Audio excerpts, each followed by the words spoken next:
With inflation crushing the dollar and the American beef cattle population at 73-year lows from federal overreach, meat prices are soaring. You need Carnival.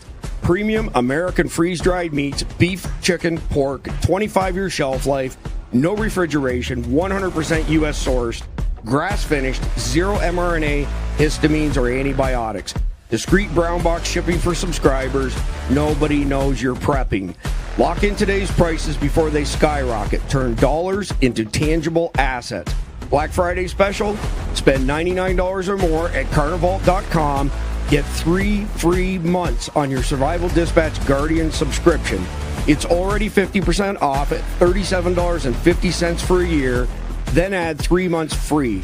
That's just $2.50 a month for 6 private signal channels, emergency alerts, 37 survival emags, unredacted sit reps, and censorship-free intel. Solo orders? Use code EATMEAT, all one word, for 10% off. Order Carnival, sign up at survivaldispatch.news, forward your receipt to support at survivaldispatch.com, and your 3-month extension activates automatically. Carnival.com. Secure your family's future today.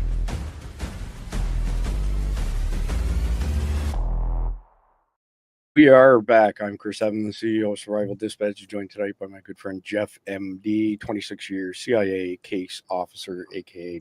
007. And directly below us, my good friend Randy Nance, back home in Texas, combat wounded Green Beret.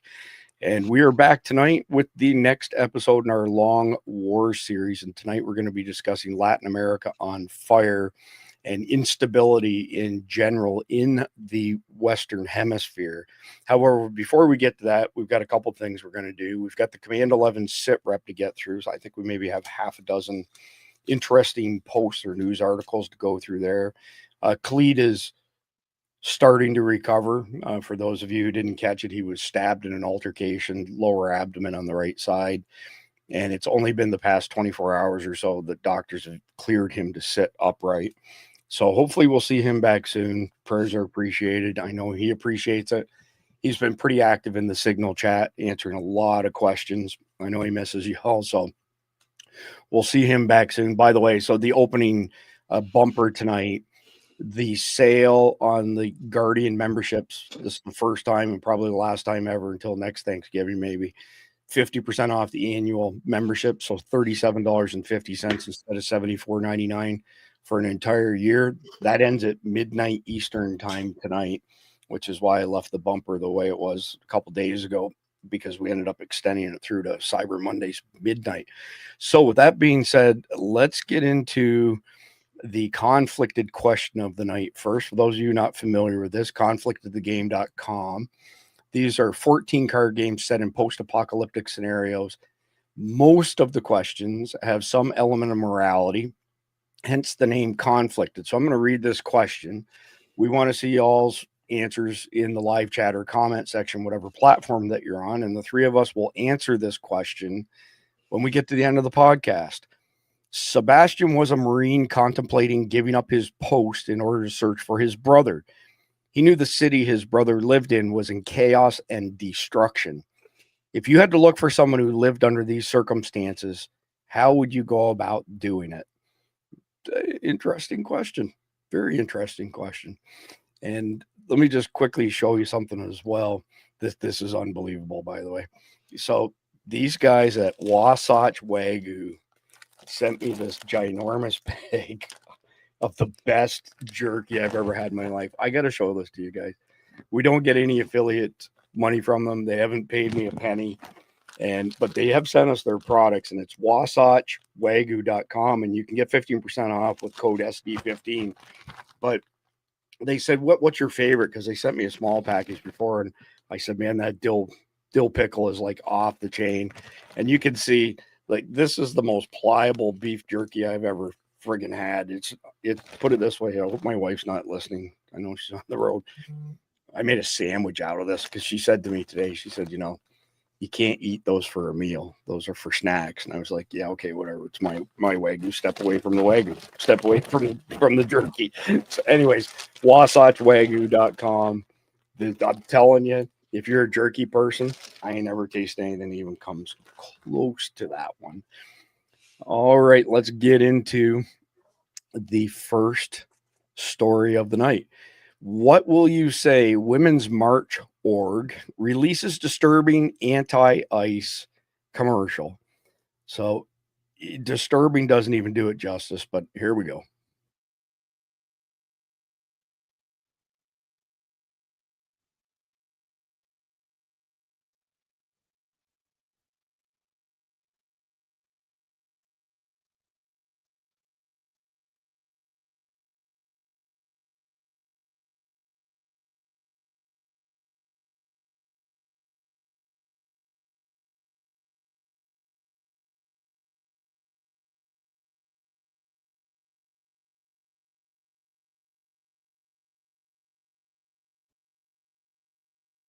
Hold on.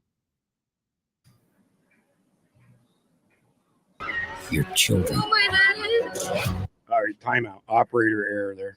I forgot which stage we were on. I apologize for that. Let me start over. Get 8. Leave you guys hanging there. Hopefully, the rest of the night's going to go like this. You will be caught. You will be removed, and you will never return.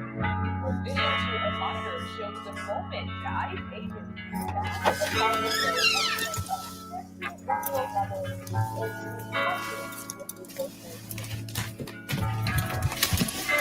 Daddy, how's your day?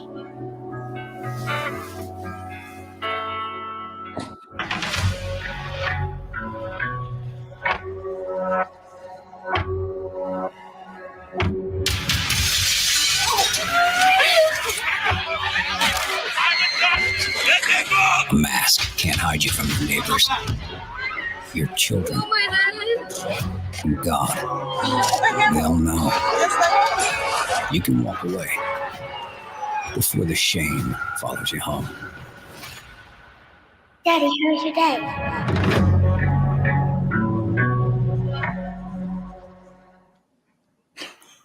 All right, so who wants their blood pressure to go up first?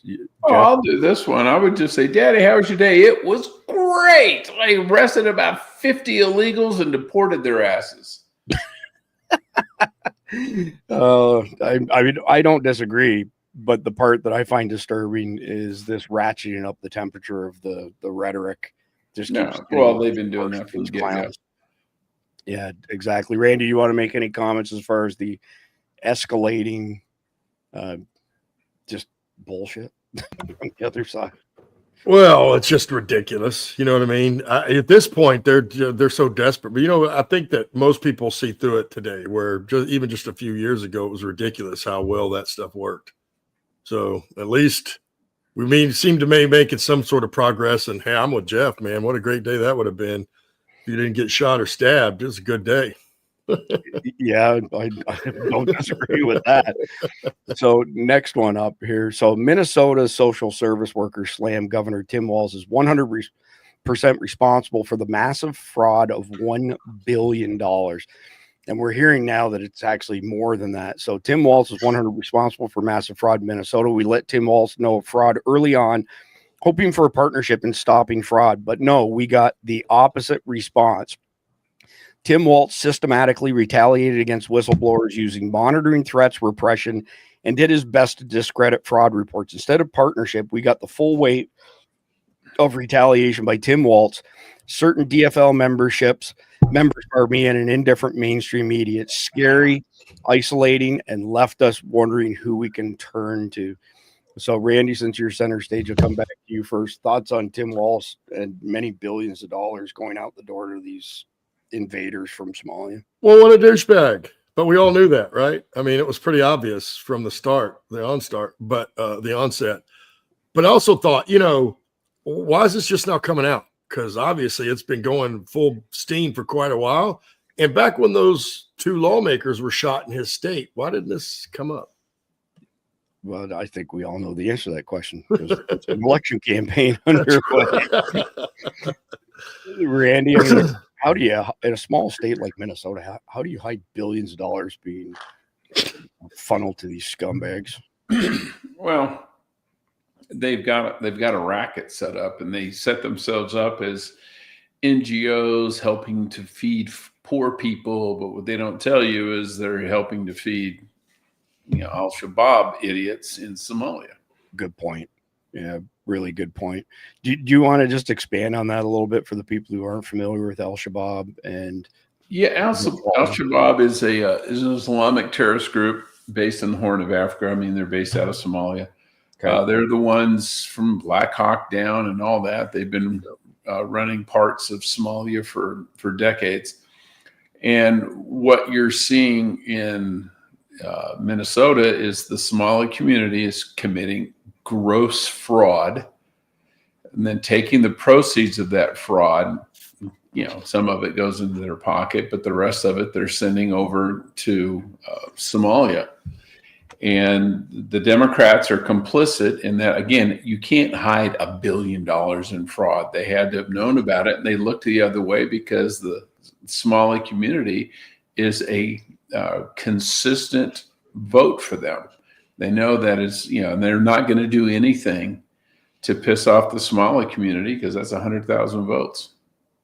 And that's just brutal. By the way, I want to thank Marcus for the $20 tip. Thank you very much, sir.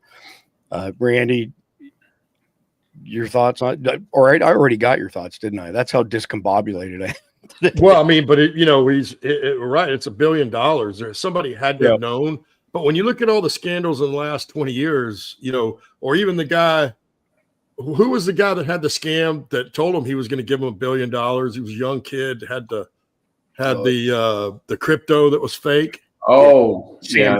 But they let that go and they all pitched it out, including parts of the federal government, until it was exposed finally. But it's just ridiculous, man. Well, because he was one of the biggest donators to Biden's campaign. There you go. Well, yeah, I mean, I think there was a fair bit of money laundering going on there, to be quite frank. But that's a fairly deep rabbit hole.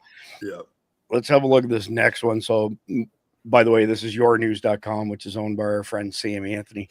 More than 5,000 Afghan nationals resettled in the United States under the Biden administration's Operation Allies Welcome and have been flagged as potential national security threats, according to newly released Department of Homeland Security data.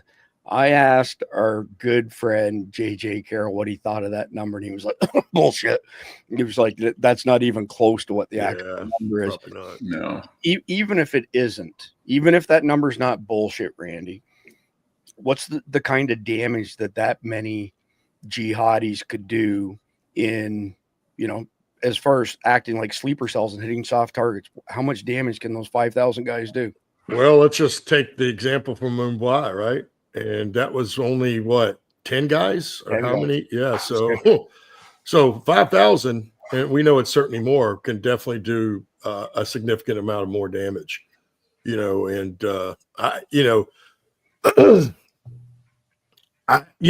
problem is, again, it's how we withdrew, right? If we would have done this normally and pulled out the way you should, and they were going to bring some people back that worked with us, you would want to talk to those units, right? Yeah. Because we knew if we had, somebody in the woodpile, might not be able to prove exactly who it was or who it was, but you knew if somebody was questionable. That's my point. And people could have verified these folks long before they got on the plane to a certain degree, right?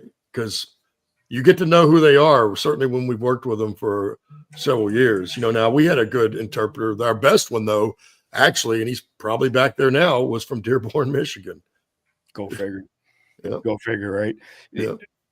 So, Jeff, last week we looked at some emails from the Biden admin saying basically just get as many of them into the C-17s as you can, get them here as fast as you can, blah, blah, blah, blah, blah. I personally think it was done on purpose. I don't think it was a mistake. I don't think it was incompetence. But what are your thoughts on the 5,000 they're saying have ties to terrorism or are terrorists? Well, it doesn't surprise me because, as we talked about earlier, you'll get families that will have, one kid is with the government and the other kid is with the rebels.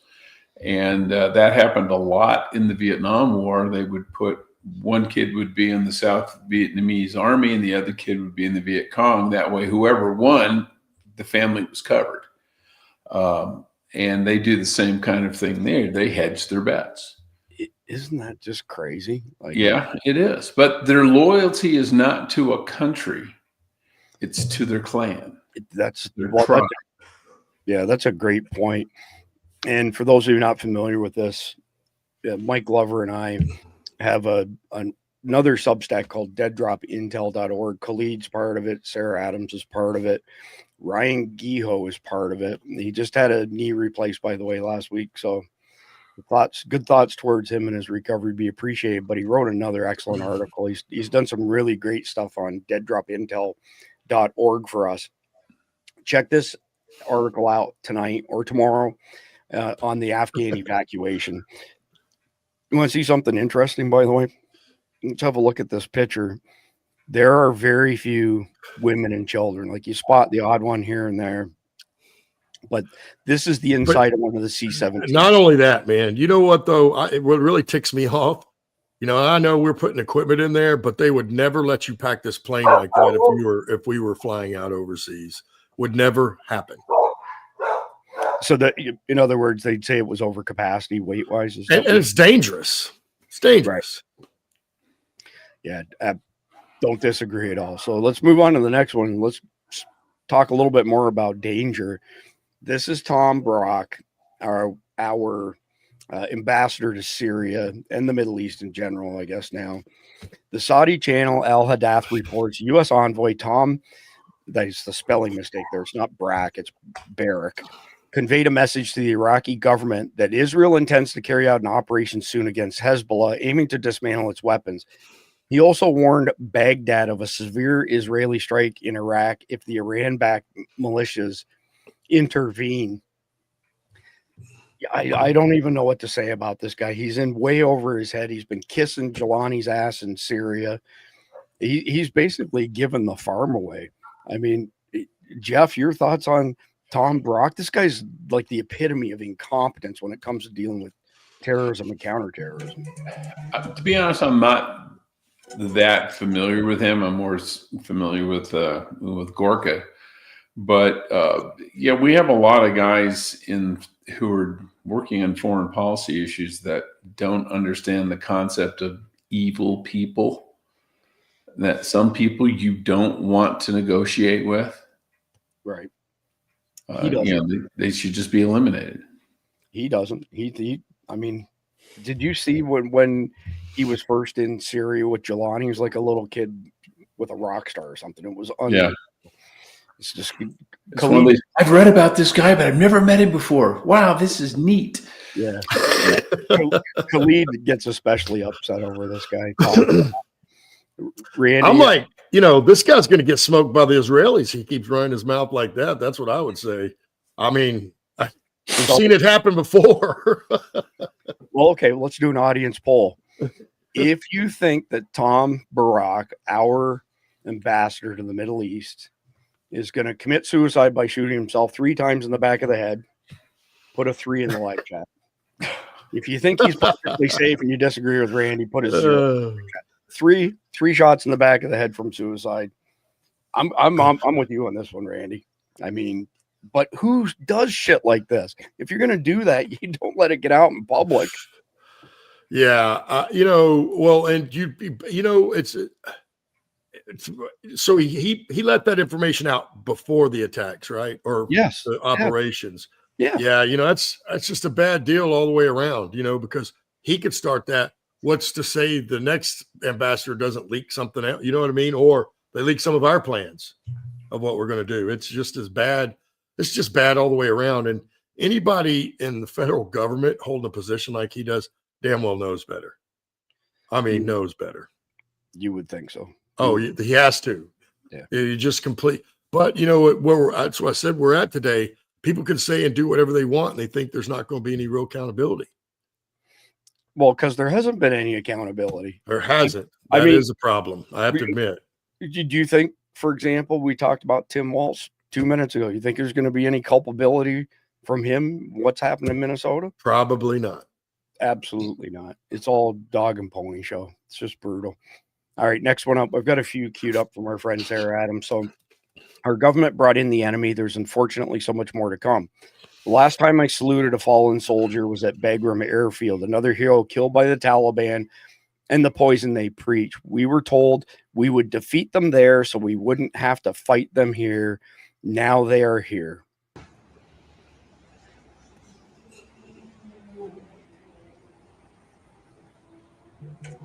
So this is all this is a memorial, by the way. If you can see Sarah's name, Sarah Beckstrom, the West Virginia National Guard, who was shot and killed in DC. And the picture on this side is, I forgot his last name, Andrew, that was also shot, who apparently is clinging to life. But this is the kind of stuff that absolutely shouldn't be happening here. But they open the floodgates and let all the scumbags come in. Randy, you're up first because you're center stage. Well, you know, I get that, you know, we have the free speech and all that, but I don't understand where all the support comes from. And it's little bitty stuff, but you know what? It can be thrown around on social media and they can make it seem like, you know, I saw something earlier today where a guy was saying, well, we're not 50-50, right? They'll try to paint it that, certainly the Democrats, we're not 50-50. And we're not even probably 60-40 anymore. We're probably more like 70-30, maybe even closer to 80-20. And it's just a small fraction of people that do that.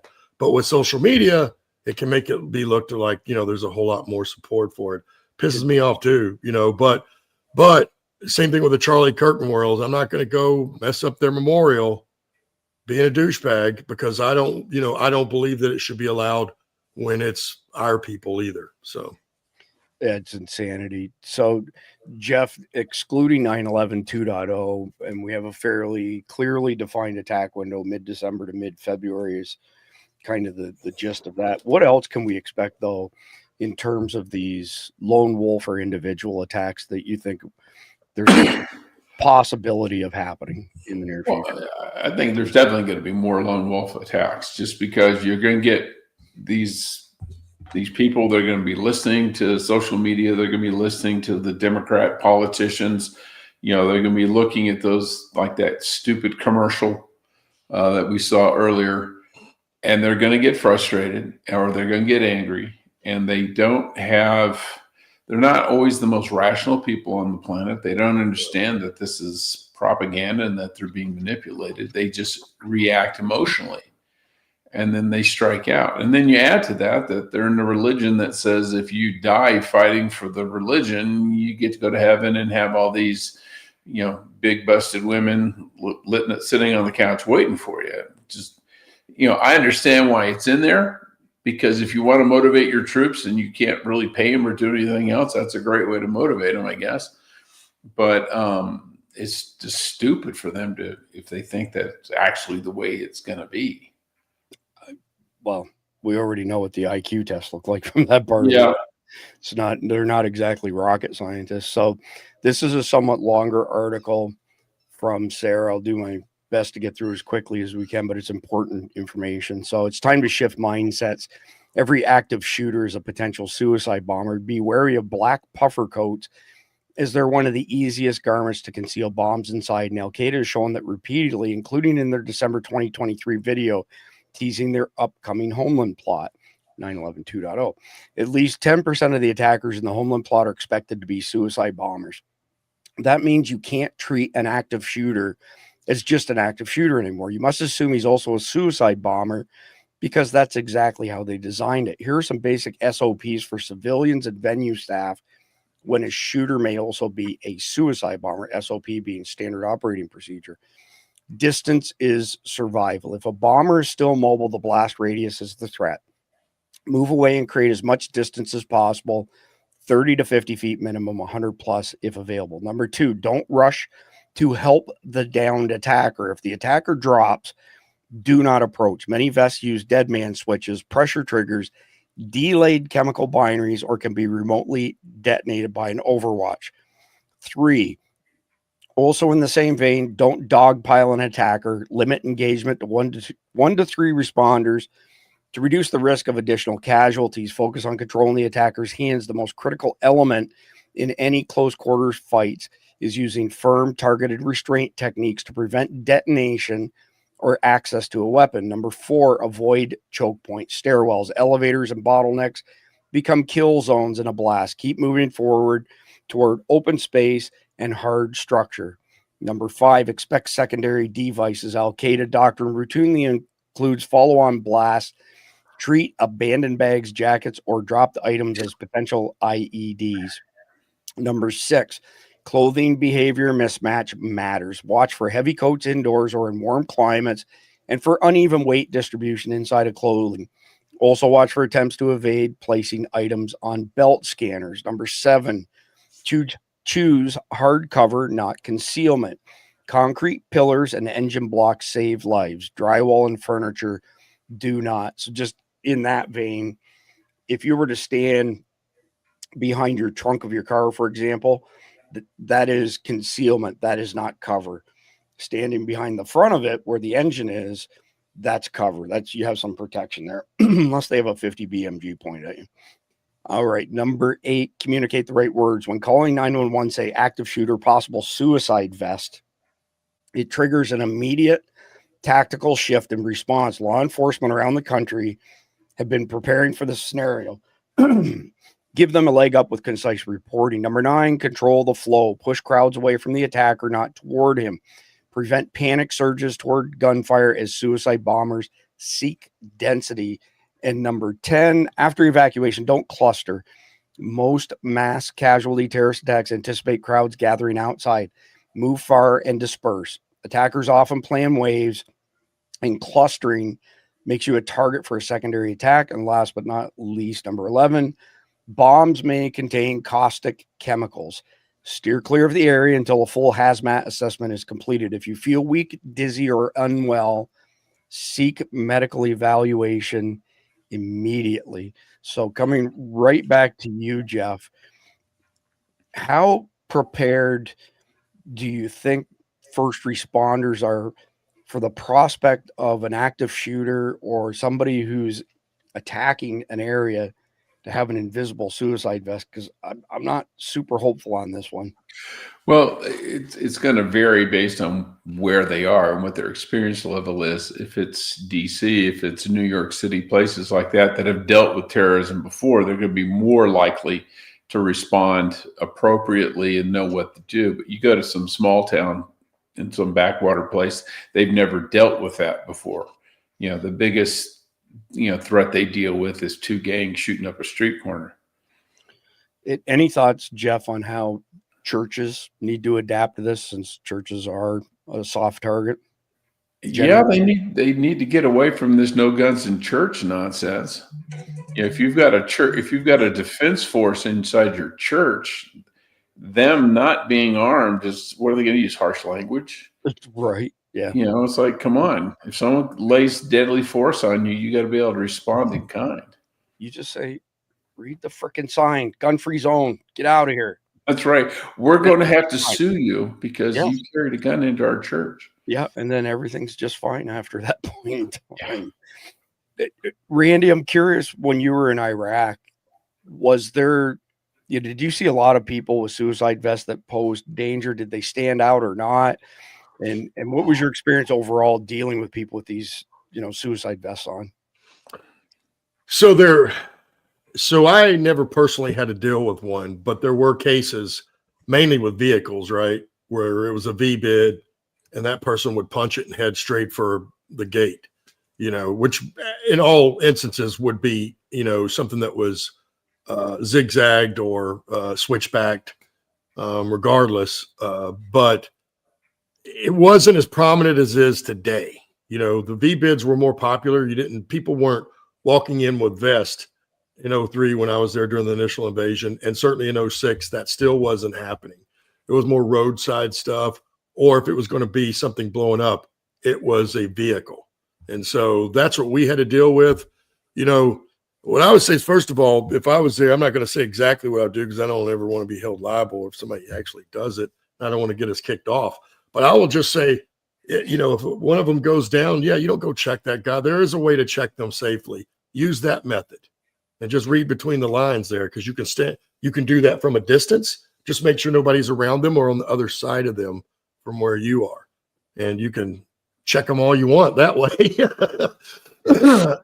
Yeah, But, as far as first responders, even in the big cities that have dealt with terrorism, I don't think they're ready for anything like this, not quite like this, where they are the setup, they're the attacked, and now with explosives as well. I don't think there's any first responders in this entire country that are ready for that, because now I haven't done it in a long time, as I mentioned, but there are no practicing or no drills or even any SOPs or even thoughts of what would you do if this happened. The main thing you had to deal with was heroin addicts, you know what I mean? And everybody has their, there's a one-way method. That's why they strap them to the cot before they give them the Narcan. Or somebody might come up if they got into a domestic dispute, would be the most dangerous thing that these first responders are coming on. This will be completely different. Well, a little piece of good news is that Sarah has briefed a tremendous number of agencies here in Florida and some other states as well. And they are probably, the majority of agencies that have any idea of these invisible suicide bombs. Yeah. And hopefully they take her advice, which she gave in that post, but she goes into more depth, obviously, with law enforcement. And I saw a comment go scrolling by where this is being pushed out to 9 different platforms. So when you all are commenting, multiply that by 9, and that's what we see here, because it's all aggregated in one spot. But somebody said, we need to start making hats say something other than "Make America Great Again." This hat was a gift from Donald Trump 20 days ago, last time we were at Mar-a-Lago.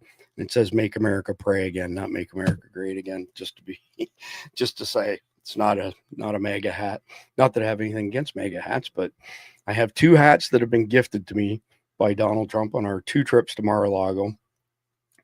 And if you don't like Donald Trump and you want to go at me like somebody did in the comments last week, I got a question for you. We're supposed to vote for Kamala Harris. Are you right in the head?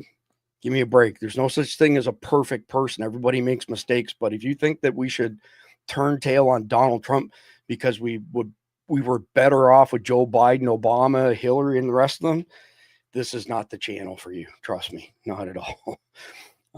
Actually, this channel is for, and this is Randy, right? Real Americans, TM, Randy Nance.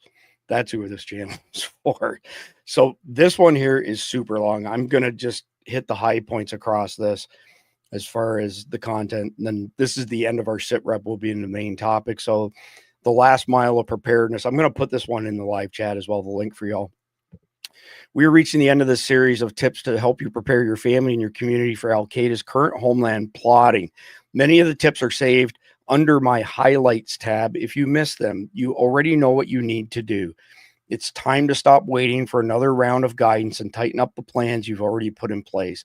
As I've made clear, we do preparedness for as long as the terrorists remain in their pre-attack phase. They are now only a couple weeks away from moving into their operational phase. That is when your posture must shift as well, from preparing to being vigilant, disciplined, and ready to act. This requires a major reset in mindset, but you can do it. You are so much more prepared than you think. Here's a final checklist to run through. Review your family emergency action plan. Make sure every member knows where to meet, who to call, and what to do if communications fail. Build a communication down plan, preset meeting points, printed contacts, backup devices, and old phones or battery-powered radios if you have them. Update all emergency contacts on paper and in devices. Keep a hard copy, in your go bags. Identify a safe, neutral meeting point outside of your neighborhood in case your immediate area becomes inaccessible. Make sure your go bags are packed, medications, IDs, flashlights, headlamps, chargers, water, power banks, and basic first aid. Include N95 masks for debris and sturdy gloves and any Charlie 19 Karen on the loose. Keep multiple light sources in your home, vehicle, and go bag. Small flashlights, headlamps, and extra batteries. Definitely lots of flashlights. Ace beam flashlights. Best flashlights made. Don't touch the flashlights. Step away from the flashlights. Know how to safely shut off household utilities, gas, water, and electricity, and ensure that locks, windows, and basic home safety measures are functioning. Confirm evacuation and shelter in place routes. Practice getting off the X with calm. Simple walkthroughs as places you will frequent over the Christmas season and New Year's. And last one I'm going to read: strengthen your physical security posture, identify solid cover, know your exits, and place yourself where you can move quickly and safely if needed. There's a lot more, Jeff, in that list. And again, I'm going to put it in live chat in 2 seconds here. Just general thoughts on your part as far as other things that people need to get together ASAP. You're on mute, Jeff. Everything on that list, definitely, but I don't know if did they put medications and things like that in there? Yeah. Okay.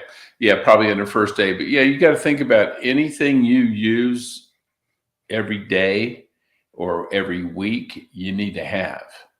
You may not need it today, but you might in a week.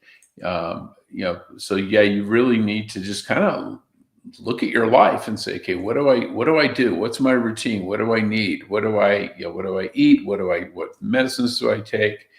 And you need backups for basically everything. Yeah. Solid advice. The link's posted. Randy, extra stuff above and beyond Sarah's list. And again, I only covered part of it. Yeah, it's pretty extensive. And I think, it sounded a lot like what we've been putting out for several months now. It's just along the same lines. And I'm just, echo really what Jeff said. Anything of your necessities, right? You need to make sure that you have your necessities, whether that's once a day or once a week or once a month, or you got to have all that stuff and have a little supply and then have it ready to go, basically packed up and ready to go. There's your buddy, Father Duck, Randy. Hey, yeah. Super awesome guy. Look, yeah. This guy is always going out of his way to help others. So I'm not surprised that he spent the entire weekend putting together trauma. Yeah, beds. no kidding. Yeah, that's got Father Duck written all over it. So what, he lives out there by you, doesn't he, in Florida? He lives in Florida. I'll say that much. Yeah. Okay. We'll leave it at that. So, well, I'm just trying to determine who lives by me, but it's not too many. Yeah, I'm going to throw one more thing out there for your get home bags, go bags, whatever you want to call them. And this usually draws at least one keyboard coward comes out and attacks me for this. Spare socks and comfortable footwear.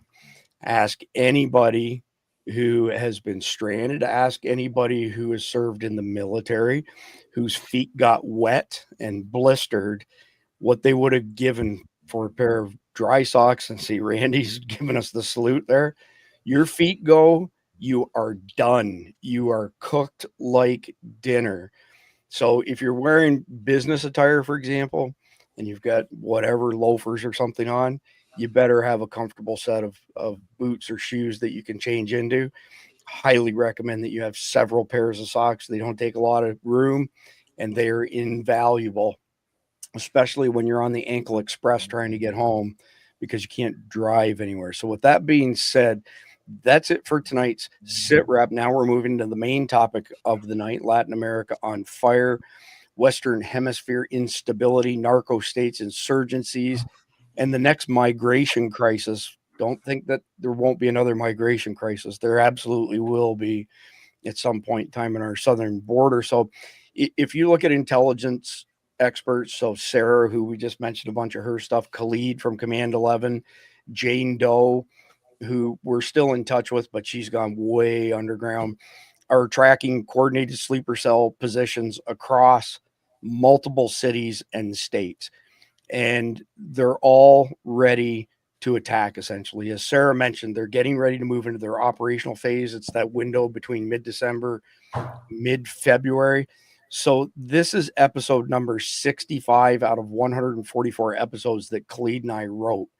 You can watch them in order. You can watch them out of order. You can watch one or two here and there. You will not lose anything context-wise as long as you understand one thing. This entire series, the Long War series, is set post 9/11 2.0. 9/11 2.0. I mention what it is every episode that so people can watch this and actually understand the context.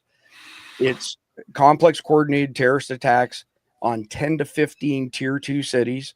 So 500,000 down to about 100,000 population, with one tier 1 trauma center, 10 to 15 sleeper cells in each city, comprised of 4 to 12 jihadis in each sleeper cell, being directed by a command and control center in Kabul or elsewhere in Afghanistan, which is exactly what Mumbai looked like in 2008. So you have this command and control center monitoring, in this particular case, hundreds of jihadis who are simultaneously attacking 10 to 15 cities and saying, stay right where you are. We're watching, whatever the news, we're watching social media, and the first responders are almost there. They're coming from this direction. Get the VBIEDs ready, so vehicle-borne IEDs, and blow up as many first responders as they can. And I repeat this every episode for a reason. If you retain nothing else from our Long War series, remember this. If you are caught anywhere near the X and you survive, get as far away as fast as you possibly can. When you see people dressed up as first responders, there's a high probability they will be the bad guys. We've had a rash of police uniforms stolen across the country over the past 18 months. Same goes for paramedics. We have several years of National Guard armories being broken into and uniforms being stolen. It's a standard MO for these shitbags. They all fall under the banner of the IA, the Islamic Army now. And it happened 10/7 in Israel, right? You had a bunch of people who were paying attention, saw the paragliders, ran to the parking lot, got in their cars, tried to exfil. 2 Hamas guys dressed up as Israeli cops said, whoa, stop here. You can't pass here. It's not safe. And then their buddies jumped out of the bushes and slaughtered everybody in their cars. So all you have to remember is this: distance equals safety. You're caught near the X. You see first responders. Don't go into that normalcy bias where the human mind wants to get back to normal conditions really quickly and say, "Phew, thank God I survived. And the good guys are here. The cavalry's here." Just get as far away as fast as you possibly can. So with that context set there, a big portion, probably the biggest portion of the problems that we're facing with 9/11 2.0 is that this is the direct result of purposeful sabotage by opening up our southern border to people from 193 countries around the world. A couple 100,000 of them being identified as SIAs by the DHS, so special interest aliens. The only way you can be designated an SIA is either to be a terrorist or a known terrorist associate. We are flooded with people who hate our guts. And for everybody who says this is hyperbole and we're spreading doom, blah, blah, blah.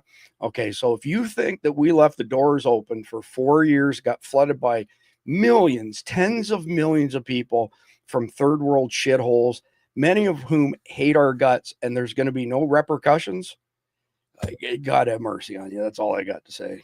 I hate being proven right in this particular instance, but the intel is rock solid. So at the end of the day, we're trying to help you to be the most prepared to, protect yourself, protect your family, even helping to defend your community. Hopefully you have, neighborhood watch program, or you have strong relationships with your neighbors, potentially a MAG, a mutual assistance group. Might be a little bit too late to make those plans and really firm them up, but it still wouldn't hurt to go talk to your neighbors. I know it's very not 2025 to talk to your neighbors, but I would encourage you to do so. And at the end of the day, this was purposeful sabotage. So moving away from that into segment number 1, I called it the Latin America powder keg, and how chaos down south sets the stage for disaster up here. So you got countries like Venezuela, Mexico, they're crumbling under the weight of their corrupt leaders. They have endless violence. You have entire regions of those countries that are no-go zones where the government officials don't even go, for crying out loud. You get gangs and militias fill those power vacuums. They're smuggling everything that you can imagine, whether it be human beings, children, drugs, weapons, pretty much everything that you can think of that's a controlled item.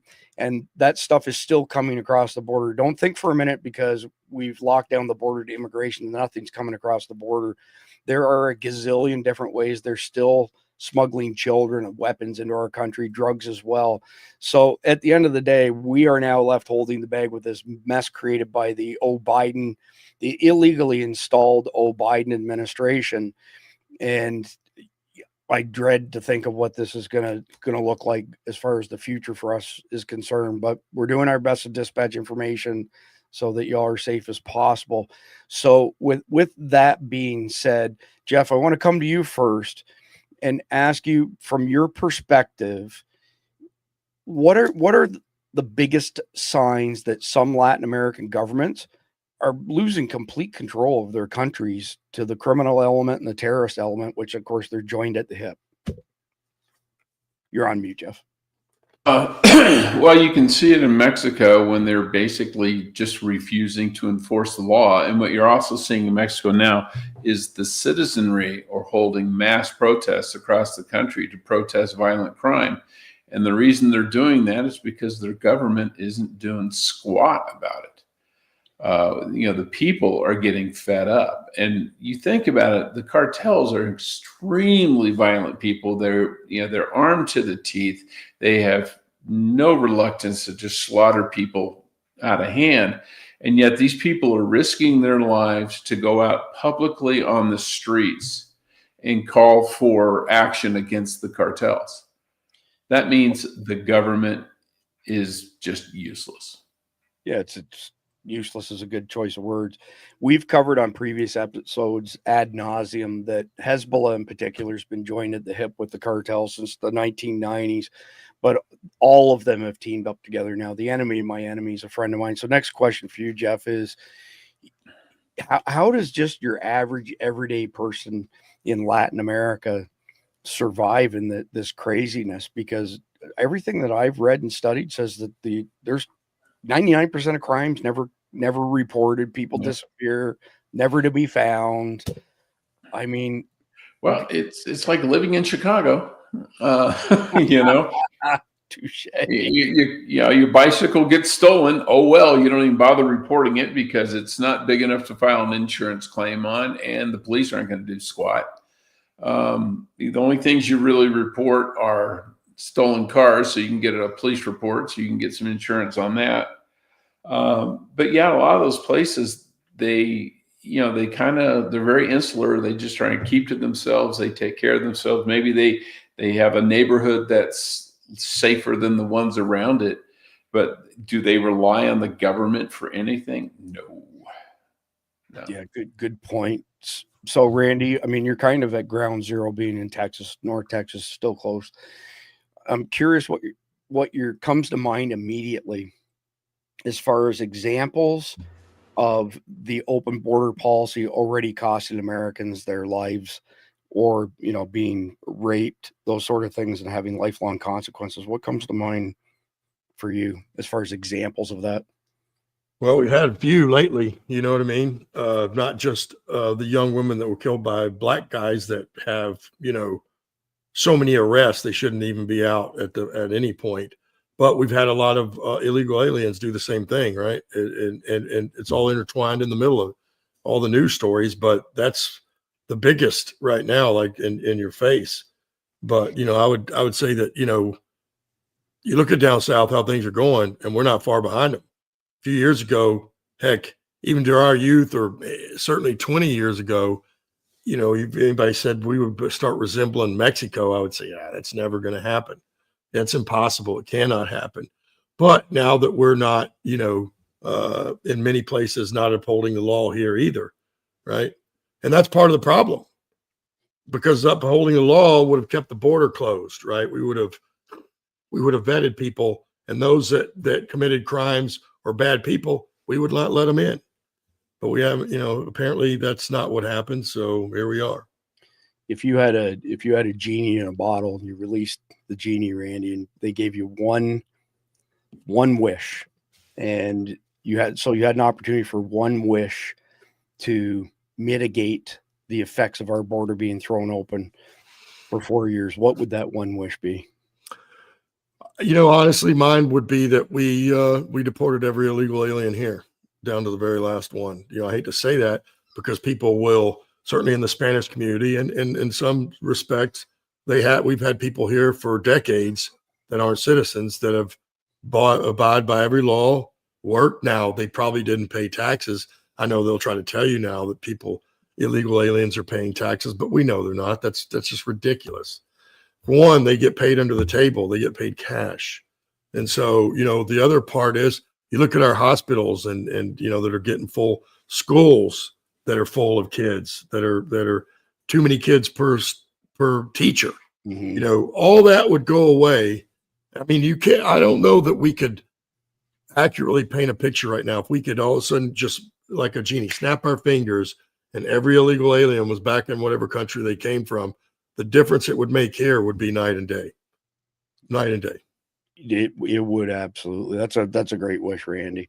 Really great. So let's move into segment number 2, which is predicated on the cartels calling the shots, and that's from street gangs all the way to these, I call them shadow governments, I guess. So I mean, cartels aren't just thugs, pushing dope anymore. They've built these empires. They've got armies, they've got hit squads, they've got, fleets of drones, they've got cash flows bigger than some countries, like entire countries' GDP, smaller countries, and they're calling the shots across most of Latin America.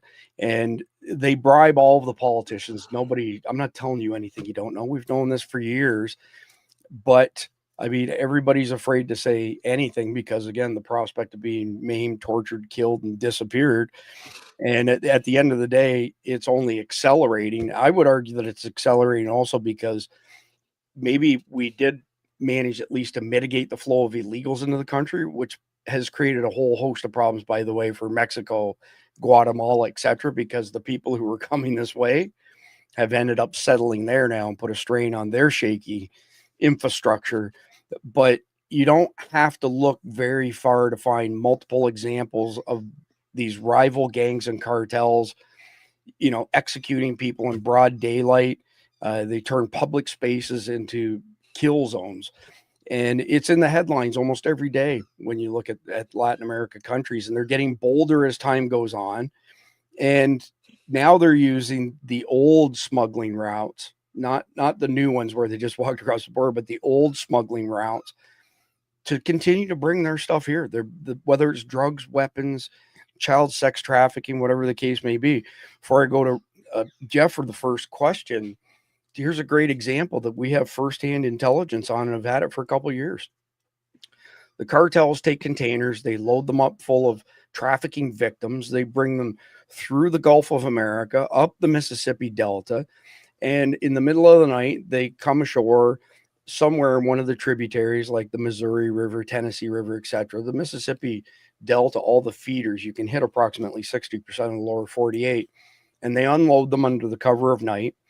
And then you see this home. It looks like a 1,200 square foot ranch, but there's several levels below it in the ground. It's a processing center. There's tunnels from there that are a mile plus long. And in small groups, they march them down these tunnels and into vans, and they do the last leg that way. Why do they do this? Nobody's patrolling those waterways at all. So how many times have we seen, Randy, for example, box trucks in Texas full of illegals, and the box truck gets pulled over because there's a taillight out or they didn't signal. And next thing you know, we've captured the whole thing, and the cartels have got onto that. They don't want to do that shit anymore. And that's why they do things by coming up barges and containers. And there's more to it than just that. But with that being said, Jeff, I'm going to come to you first on this. Describe, because, I mean, you work the southern border. You have knowledge of the cartels and who they've been working with all these years.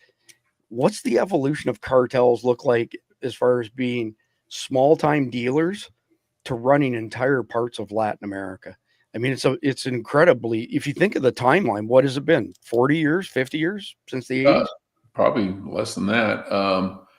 Because, back in the 80s, most of the narcotics trafficking was going through the Gulf into Florida and that area. It's when they kind of squeezed that down that they started going up through Mexico. And that's when the Mexican cartels got big. And you got to realize, for all the cocaine they sell, they don't produce any. Coca leaves don't grow in Mexico. They do heroin and they do fentanyl and they do meth, but they were just transportation for the South American cartels. And they got bigger from that because it's just money. And the way they establish control in those cities and stuff in Mexico, they have a thing that's called plumo plata. It's like lead or silver. You either take the bribe or you take the bullet. So, Wow. the the officials, 9 times out of 10, they take the money. They take the plata, the silver. What's the most horrific incident that you can remember of cartels and cartel violence spilling into tourist regions, especially in Mexico? There have been several incidents in in Acapulco, and place where they've had, because normally they try and keep the touristy areas off limits because even the cartels realize there's a lot of money to be made there. But they had a couple of shootouts where they kind of ignore that and they start blasting away at each other, and they'll kill 5, 6, 7, 8, 10 tourists. Not on purpose. They weren't targeted necessarily, but once a bullet leaves a barrel, it has no friends. Fair enough. Randy, we saw lots of examples in the past of whether it be paramilitary like cops or military in Mexico and the rest of Latin America standing up to the cartels. And it seems to me that we don't see a whole lot of that compared to what we used to see. I mean, what are your thoughts on why they just basically appear to have given up on even policing these guys? They're that big, that powerful, that everything is at risk, meaning their life and everything else, their families. Well, I think it comes down to who those guys are paying off. And I don't just mean the local cops, the big fish. Because I've said it many times. If there weren't politicians getting paid in this country, that would have never hit our shore. We would not have the drug problem we have today. But unfortunately, as we all know, drugs is a thriving business, and it brings in a ass load of cash in a quick second. So they got plenty of resources and plenty of money, and that usually buys a lot of peace to a certain degree. And then you just see how all the governments are becoming even more corrupt than they always have been, and we're watching that in real time.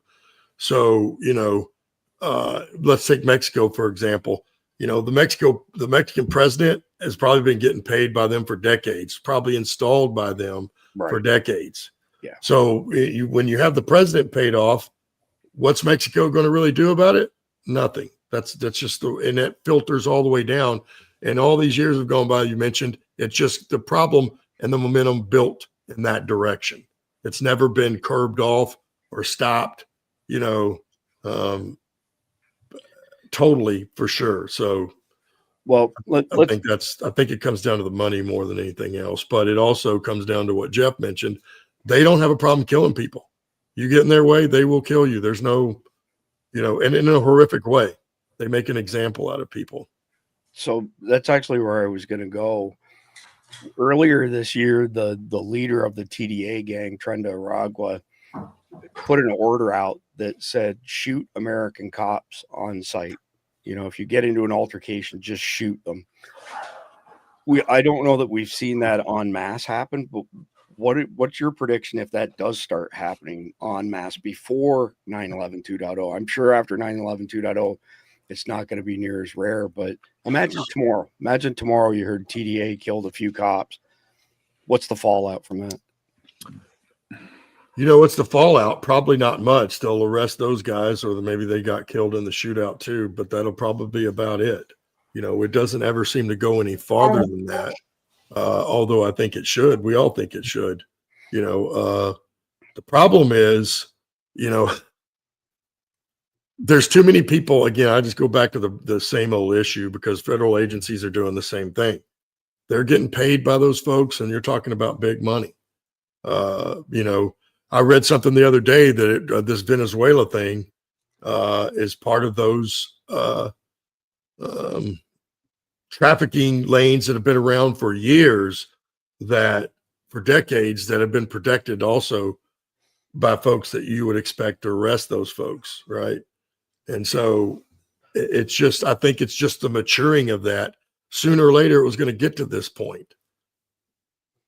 Yeah, it's not a good point to be at. That's for sure. No, well, it's because there's no accountability. No one's really being arrested, and that is, as we all know, the culture of a organization starts at the top, right? Whoever the president, the CEO, whoever that is, the culture starts there. There's And no- we've seen it in the Dallas Cowboys for 30 years now. The guy can't win a Super Bowl. But Yeah. I would suggest countries are the same way. There's And no all that. the federal agencies are the same way. So when all the heads of those people and all of them are somewhat corrupt and culpable, this is where it ends up. There's an old adage that says a fish rots from the head down. Yep. And it's, So is Randy calling Jerry Jones a terrorist? That's what I want to know. No, I'm just calling him an idiot. Oh, okay. He's never going to win a Super Bowl, no matter what he thinks, apparently. true story, true story. So moving into segment number 3, and that's the human tide and how the southern border wide open basically used illegal migration as a cover for the real invaders. I mean, we all remember the guy, where the person said, who are you? And he's like, you don't know who I am, but you'll know who I am, sort of thing. And for those of you wondering about that guy, for those of you wondering about that guy, we know where he is. And there's several people have been tracking him, including people in Khalid's circle, but we know exactly where that guy is, just for those who are curious. But at the end of the day, you had the Biden admin open the southern border, and people who were genuinely trying to escape violence and poverty. I'm not saying they deserve to come into our country at all. I'm just trying to describe the motivation. Of course, they started coming north in these caravans funded by NGOs, which were probably paid for by our own money, vis-a-vis USAID and George Soros and the rest of those scumbags as well. And they completely overwhelmed our resources at the southern border. I don't know if some people realize just how high the suicide rate was amongst CBP officers during those 4 years, who were completely demoralized, many of whom knew who J.J. Carroll was. He was a CBP special agent for 24 years, San Diego sector. His guys who used to report into him would phone him and say, JJ, like, I got a guy here. He's on a watch list, and I'm being told that we have to release him and let him go. What do I do? And JJ would say, well, I mean, you can disregard the order and give up your job, your health insurance, and your retirement, or you can do as they say. And of course, he didn't endorse that. He's more pissed off than anybody about this. But the fact that the system was overwhelmed made it very easy to hide other people, cartel members, Hezbollah members, Hamas, the Chinese spec ops soldiers. I mean, we had 1 month last year where 30,000 Chinese people crossed the border illegally and were processed by DHS. You don't just say one day, oh, I think I'll leave China and go on a vacation or, check other parts of the world out. You have to have permission from the CCP to even leave China. They weren't here just by chance. They were sent here for very specific reasons. So again, you had this cover for all of these bad and unvetted elements coming into the country, and none of it was accidental. The whole thing was to destabilize our country. Nothing more than that, because we are the firewall between globalism and freedom. If America goes down, the whole world goes down, and you're going to end up with 15-minute cities, social credit scores. You'll have to have a passport that, well, wait a minute. You said something bad about, Emperor Z. Therefore, you can't leave your 15-minute city, or you're not allowed to be on the internet. You're not allowed to watch TV because your social credit score fell. It's horrible. They'll control your money, CBDCs, central bank digital currencies. But this is what they're pushing towards, and they can't do it as long as we're still standing at the end of the day. And they've done a hell of a job in weakening us, no question there. But with that being said, Jeff, you were close to ground zero being in Arizona. I mean, how perfect was the cover for these bad guys to be mixed in amongst all of these refugees?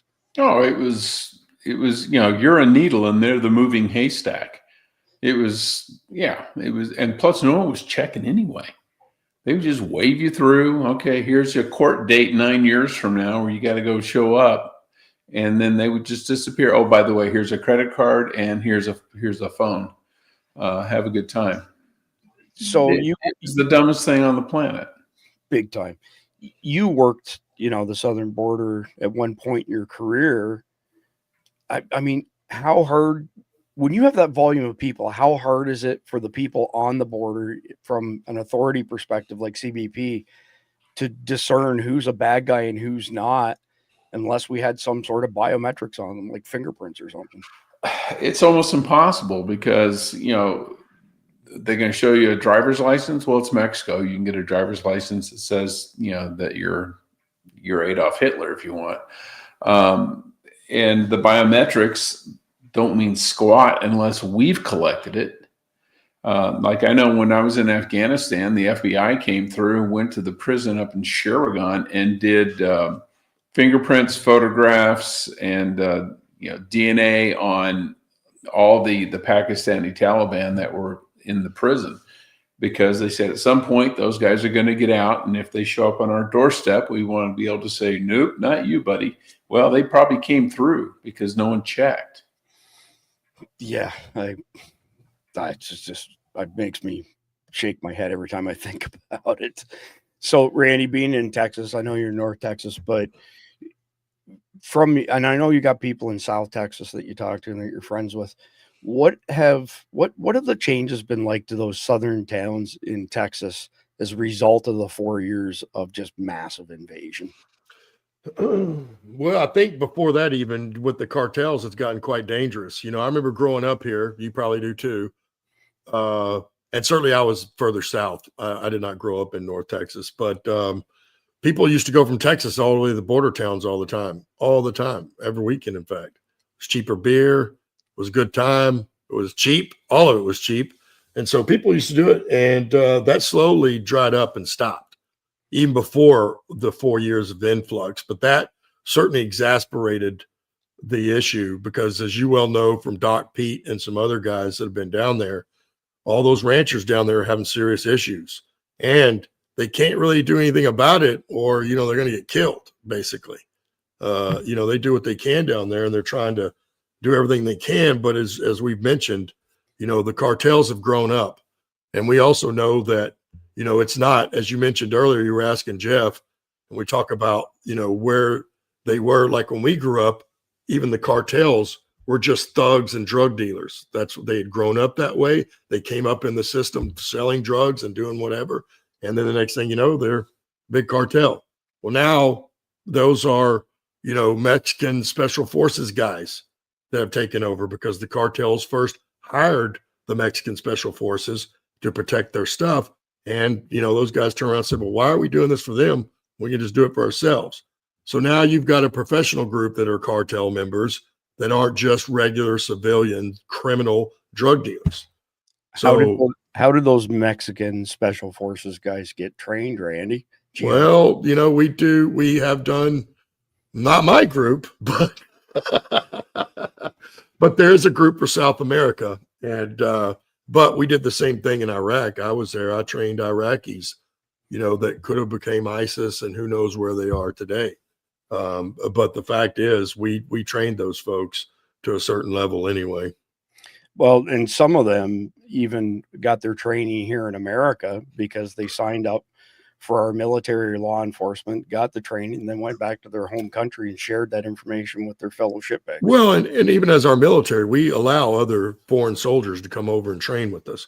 The whole way through the Q course, we had foreigners that now, they can't, there are certain things that they don't have access to, and they don't get the full course.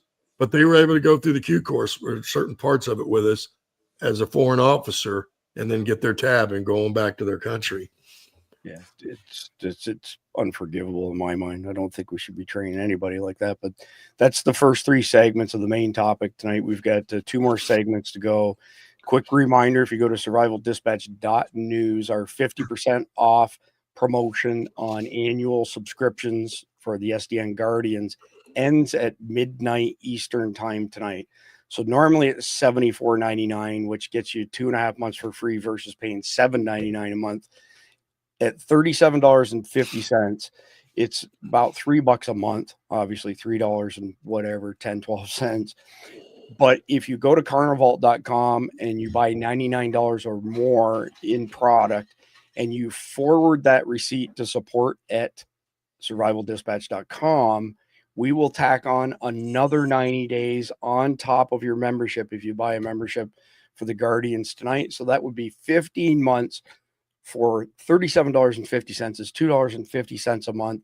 I won't go through all of the value adds. I'll tell you this, though. We've got 6 kick-ass Signal channels.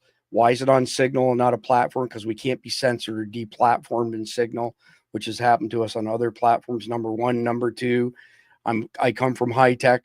I've reviewed the GitHub, the source code, multiple times. There's no backdoors. There's no vulnerabilities. And before somebody chimes in and said, I read about a vulnerability in Signal. No, you didn't. You read about a phishing attempt where people were socially engineered to give up their credentials.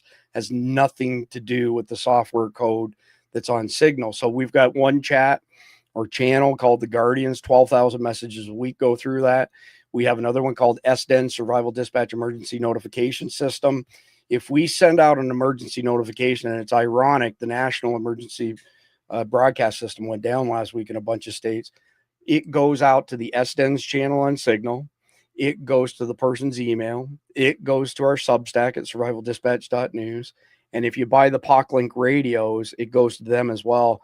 And I got a nasty gram from somebody saying, that we were running some sort of scam with these radios where we don't sell hardware. Okay. We strictly share information. We are content creators. These guys had a couple issues with codes expiring that you needed to get into groups, and also for sizes of groups. I've worked with a shit ton of technology vendors over my career. And what did these guys do? They said, take every single one of your members and pass them off to us, and we will do all of the support to ensure they get in the right group, so on and so forth. And this person wanted to accuse me, send me a nastygram saying I'm running some sort of scam or something. Man, you shouldn't throw around baseless arguments like that just because you don't know your ass from a hole in the ground and can't figure out how to just simply email support@poclink.com. Does that sound harsh? Yeah, it does. But if you want to come at me swinging and saying that we're running some sort of scam, you can go fuck yourself, just to put it mildly.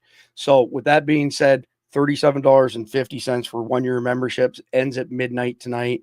You won't see this type of pricing again until potentially next year at Thanksgiving. So let's roll into, you have mail from an unknown sender.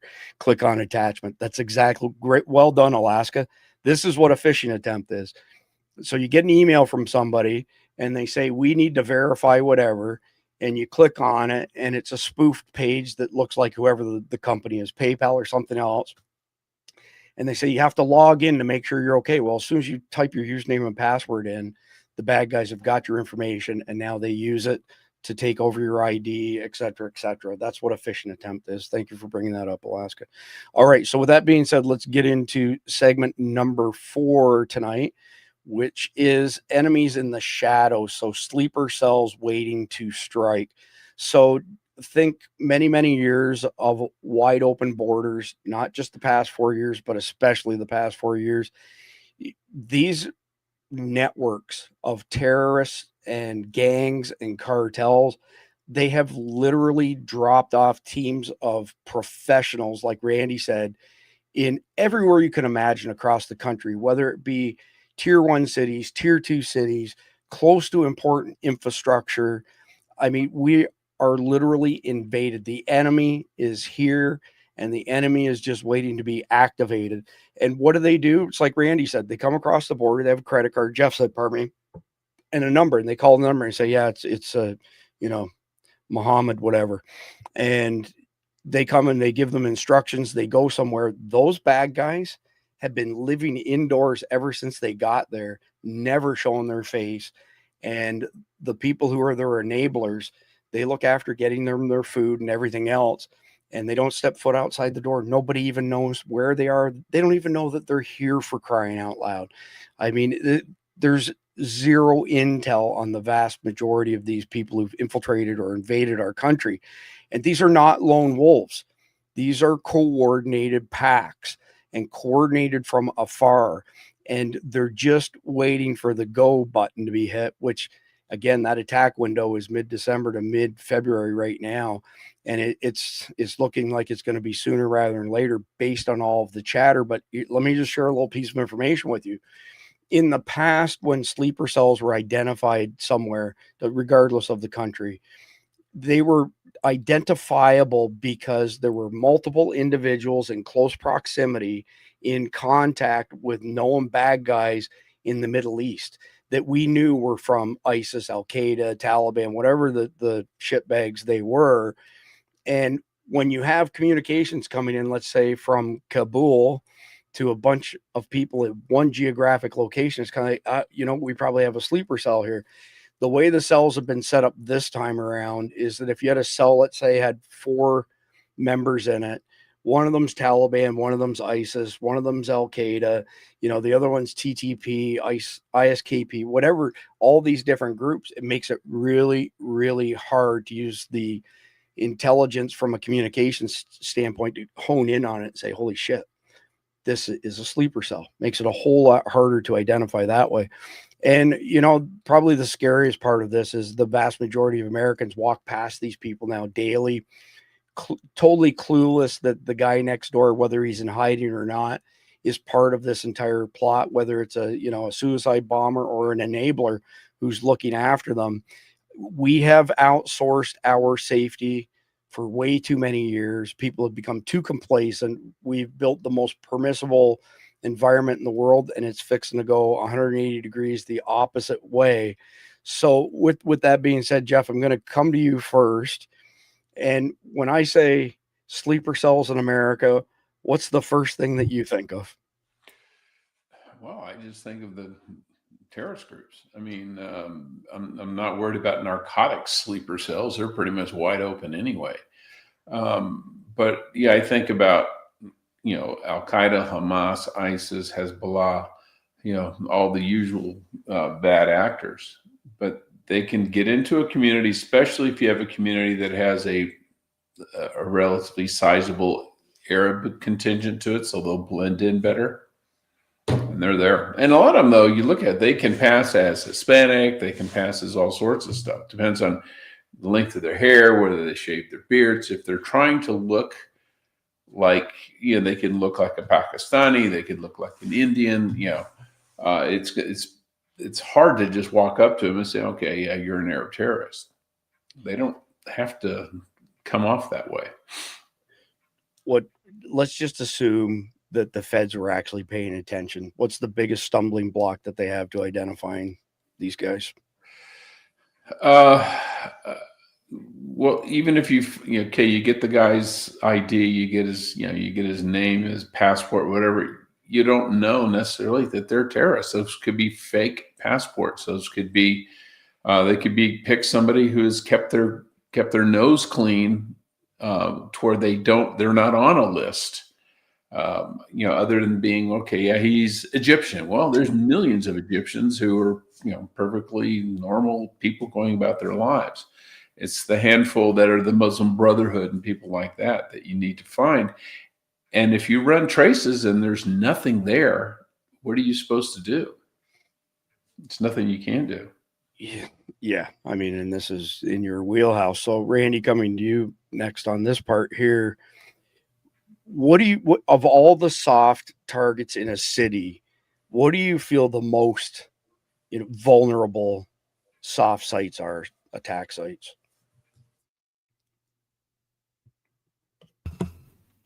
Yeah, I would say our schools and churches for sure. You know what I mean? That's about as easy as it gets. Malls, same thing, shopping. I mean, they do have mall security, but let's face it. I mean, Paul Blart. Yeah, it's kind of like the guy who's on the movie, right? He's just cruising around on his little I can't remember what those things are called, but it's about it. So mall security is not I wouldn't call it, security really. Yes, they have somebody on hand, but that's about it. So those would be the 3 softest targets. But I mean, you name it, grocery stores, anywhere that brings in, certainly during the holidays, right, or any busy time, they're going to have a lot of people in it. That there's really no security. You can drive right up to the front door, that type of thing. Those are the softest targets we have for sure. without opening up a hornet's nest, when you've mentioned this to your family members, have you got any pushback from them? Oh yeah. Yeah. You know, even my daughter was like, well, Dad, is this coming from credible sources? What was your response? I told her, absolutely. Absolutely. You know, but it's like many people in here in the chat say, you go try to talk to people about this on a daily basis. Most people don't really want to hear it. One, because they don't believe it's possible. But two, if it is possible, they don't want to think about how bad it could be for them or somebody in their own family because they're not prepared. So they really don't want to talk about it. Well, again, so for not just your family, but families in general, when somebody pushes back like that, the best way to answer is you say, the border was wide open for 4 years. Many, many millions of people came into the country unvetted. Well, that is the first thing I say. You can't, you know, just like you mentioned, 30,000 Chinese. People don't leave China for no reason. And trust me, they would have noticed 30,000 people leaving. I mean, it's just a fact. That's a lot. And it's just not going to happen. So they didn't come here for no reason, just like the jihadists didn't come here for no reason. And there had to be a reason they decided to leave the door open that much to help bring in as many as possible. Who really knows what all? If we truly knew the plan, I think all of us would probably be not only sick to your stomachs, but you just wouldn't believe it because it's so diabolical. But again, it goes back to what I said. These people have thought this out very well. Very, very smart people worked on this. Comes down to psychology and all kinds of things. So there was a lot put into this, and it was done very well. Yeah, Jeff, did you have something you wanted to add there? No, you know, I mean, you know, when people don't listen, I think part of it too is they can't wrap their head around it. And if it happens, they're like, what do I do? It's like they're overwhelmed in advance. And again, come on, Jeff, they're coming to your house, buddy. You know what they're going to do when it happens. Well, that's what I think. These people stick their fingers in their ears and go, la, la, la, la, la, you know, and just pretend it isn't there. It isn't happening. Yeah, absolutely. So actually, let me show you something quickly. I think the real number is probably higher than this, but it's still interesting. So do Americans feel that foreign adversaries exploited Biden's open border? In our latest national survey, 61% agree that cartels, sleeper cells, and other hostile actors took advantage of the open border. And, you know, my response to that is no shit, Sherlock. I mean, well, I'm like, what are the other 49% thinking? 39%. 39, my bad. That's okay. You knew what I meant, though. What are those people thinking, huh? Are you stupid? I would hazard to guess the number is probably even higher than 61% at the end of the day. But we're into the final segment now, segment 5, Battleground USA, and facing the fallout from this and fighting back. So, you know, when the sleeper cells are given the signal, there's a whole bunch of things you can expect. You can expect, you know, rolling blackouts. You can expect bombings. You can expect chaos in 10 to 15 tier 2 cities. Keep in mind that after those initial attacks, this is not a one and done. We will have terrorist attacks on a regular basis, just like the Middle East. It's a horrible thing for us to look forward to, but it's going to turn everyday spots into basically kill boxes. That's the only word that I could come up with when I was putting the brief together. This is not a movie plot. This is the bill coming due for ignored warnings, leaving the southern border wide open, doing, you know, our government doing bullshit things in other countries. I mean, there comes a time when you have to pay the price, and that's coming, and it sucks. So at this point in time, I mean, we can flip the script a little bit by hopefully providing you with the information you need to get better prepared. And that includes when and where you can expect these things to happen. So regardless of, you know, the technology and stuff, the survival dispatch emergency notification system, I architected it. I put it together for the simple reason, if JP's in the audience, he will back me up on this. In my world, I don't believe in 3 is 2, 2 is 1, 1 is none. I believe that 50 is 49, 49 is 48. I want backups upon backups upon backups upon backups. It was mind-boggling to me on Friday when I read that the emergency broadcast system went down in multiple states, and I'm thinking to myself, here we are, just little old survival dispatch, and we have more redundancy and ability to get notifications out than the feds do. That should not be the case. So at the end of the day, this final segment coming to you first, Jeff, based on all of the intelligence that's been shared with us, based on all the conversations that we have. Again, this is episode 65 out of 144. Same question for both of you. Describe what you think 9/11 2.0 looks like in just one city, and then we can just tell people multiply it by 10 to 15. But what do you expect is the most reliable intel that we have, the most believable? Let's do that.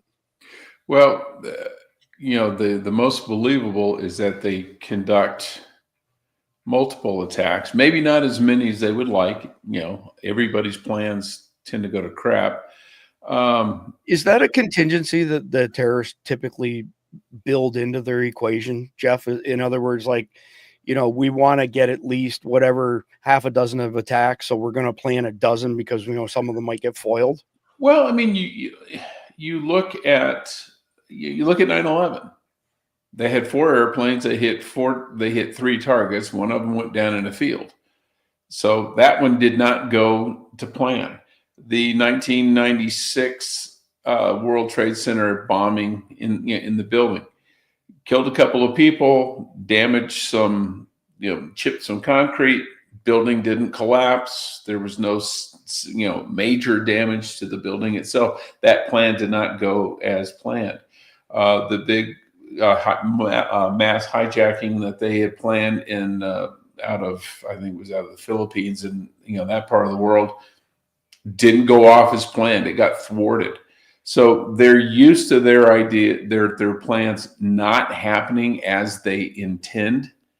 But I think it's, they will do what they can, they'll do as much damage as they can. And if one of their cells gets wiped out before it can complete the plan, that's too bad, but we've got others. So I don't really expect them to think that everything is going to go off according to plan, because nothing they've ever done in the past really has. Yeah, true. Alaska forever north is right on the money with that comment as well. I'm going to come back to you, Jeff, with another question. But Randy, knowing everything that we know at this point in time, what does a 9/11 2.0 attack on one city look like?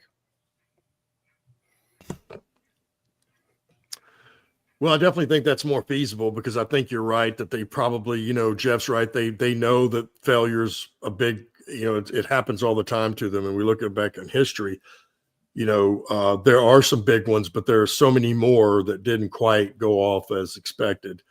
Then I think that they probably also learn from the cartels, right? Because what do the drug dealers do? They just send more and lots of it, because they know some of it's going to be compromised. But a lot of it's going to get through and go to where it's supposed to go. So I have no doubt. So I would assume that what you'll see, I'm just going to go based off history in the Mumbai attack, right? They're going to hit something first, probably an event. I would say, because again, we're looking at, they want as many casualties as possible. So I would say that, it's going to be some type of an event, and that may be the initial, right? And then as mentioned, they're going to hit the first responders that show up to that. I would fully expect if even just one of these cities goes off 50% successful, that we will see that. You'll hit some type of an event. Then the first responders will show up. There'll be some blast. They'll have some V-bids out there. They're good at that. And they do have it down. And then, we'll probably see exactly what happened in Mumbai. Any of them that aren't killed on the target are going to start moving towards whatever hospital is the actual end target. And I think they will hit coffee shops and other restaurants and things like that on the way through, just like they did in Mumbai. Why? Because that's where you're going to find some more people that are grouped in. And you think about it, they hit in the morning, Think about some of those Starbucks lines where there's nowhere to go. Yeah. There's a lot of people. So it would, I would fully expect that we'll see at least one city get hit like this, probably more, but it's the same adage. If they shoot for 15, we'll be lucky if we'll stop some of them, but we're not going to be able to stop them all. Yeah, I think in my mind, I mean, the reason I framed the question the way that I did is because what you described and what Jeff described, my answer to that is now multiply it by 10 to 15, because Hamza bin That's right. Laden Yeah. is calling the shots at Al-Qaeda now, and he wants extreme retribution. He wants to put the fear of God into us like we've never seen before. There was a really nice guy last week, by the way, sent me an email and said, I've been a pilot for X amount of years, and it's unlikely that a plane would be hijacked on the ground because there'd be nobody to push it away, and there's kill switches and all this stuff. So let me just hone in on that a little bit before I come back to each of you for the last question of the night. And that is, number one, we have not just hard evidence, we have arrests of ISIS and Al-Qaeda people who infiltrated airports. And we're not talking one or two people. We're talking multiple bad guys working on-prem at airports, doing those jobs, pushing the planes away, et cetera, et cetera. So number one, that doesn't really, hold water. Number two, the bad guys on purpose are going to go through the TSA checkpoint, and there's a reason they're going to go through the TSA checkpoint, and they're going to go through security overseas as well. I just want to pull this together for people because we haven't talked as much as far as the airline plot and how it ties into 9/11 2.0 as we have for the stuff on the ground. Here's what it looks like. Osama bin Laden called it Bojanka. And what it means is that there will be bad guys who get on planes in Europe that are fixing to come this way that will have these invisible bombs on them. You need a millimeter wave scanner to detect them. American airports, 3% of our airports have them, by the way. So some of them will get on planes in foreign countries. Some of them will go through security here in America. Some of them will hijack planes. Some of them won't hijack planes. But what they will do is detonate at low altitude over cities so that human body parts and luggage and plane parts go flying all over the place. And the fact that they went through security in Europe and they went through security in America, you know what that does? Shuts the entire airline industry down worldwide for commercial personal traffic. They will not be able to put a single plane in the air knowing full well that these guys have the technology, the invisible suicide vest, which are made out of plastic and liquid chemicals. They chose liquids that dogs don't hit on, number one. Number two, the plastic doesn't show up in your regular scans that you go through, whether you're holding your arms up like this or they're winding you down. And they're strong enough that they'll blow the side of the fuselage out, and that plane's coming down. So that's what the airline component looks like. So Jeff, coming back to you, last question of the night. If you were appointed the guy who was in charge of all counterterrorism and you didn't need the president's permission to do anything, what are the top things that you would flick the switch on tomorrow? Same question for you, Randy, after Jeff goes. You're on mute too, by the way, Jeff. Yeah, the first thing I would do for air travel is I would basically do what the Israelis do and just profile the living snot out of everybody. Racial profiling is used because it works. And it's not always racial profiling, but the Israelis got it right. That's why you don't find Israeli planes getting hijacked. I think the other thing I would do, if I was king of the world for a day, I would go through and as much as I'm all for getting rid of all the illegal aliens in the country, and ultimately that's the goal, but I would be focusing my efforts on the Middle Eastern communities. Again, I hate this, it sounds racist, but it's not, but that's where the terrorists are. And I would start looking at all those Middle Easterners who got picked up coming across and then were released and hunt them down and kick them out. Say what you want about illegal aliens working in construction somewhere, they're probably not going to kill you tomorrow. But the Muslim extremists who came across the same border at the same time, he may kill you tomorrow. Yeah. So I would prioritize them, and he went for the criminal illegal aliens. I get that. The violent ones. Okay, I get that. Trendy Ragua. But at the same time, we've got to be focusing on the Muslim extremist types. Couldn't agree more. Walks like a duck, quacks like a duck. It's a duck, and it needs to get the hell out of our country. Randy, what would you do if you were in charge tomorrow? Okay, so what was the actual question? I apologize. I was reading somebody's deal over here when you read it off, so I did not hear the entire question. If you were put in charge of all counterterrorism in America tomorrow and did not need the president's permission to do anything, what are the things you would do your first day in that position? What switches would you flick? Well, I wish I knew, but I'll take a stab at it anyway. But, as we all know, I don't have the full picture of what that person does and what they get briefed and what they all actually can do, what is at their disposal. But I would say along the lines of what Jeff said, you know what I mean? I definitely would target the Muslim communities. And, if I had the full reins and didn't matter, I'd start deporting them all. And I would just say, hey, listen, every one of you are going to go because we know not all of them are that way. There's Khalids in there, right? But y'all are going to have to start turning those people over, because in those communities, it's just like any other community. They know who the bad guys are. They know who sell the drugs. They know who are terrorists, basically, or the ones that are speaking like it. You know what I mean? Because what I learned over there, it's very easy to tell which ones, right?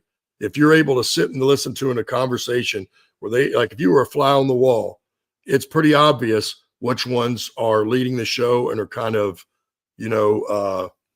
extremist, we'll say, right? It's very easy to tell. And, and once we get them to start diming out who the bad guys are, then maybe we could get somewhere, because that's our biggest problem in this country. Really, it is worldwide. As I've said, there's not one. If you look around the country right now, and I always, we're now seeing all this stuff about how Islam is the religion of peace again and how peaceful it is. Well, tell me which Islamic State country right now is enjoying peace. There isn't one. Which one of them the people are happy? There isn't one of those either. And which one of those countries are they not killing each other? Now, right now might be a little different time period because they're all focused on us right now. But in normal times, the Shia and the Sunni are still cutting each other's heads off. And as I mentioned previously on these months back, no one in those countries get along. None of those people get along. They all hate each other, and they're all just willing to kill each other.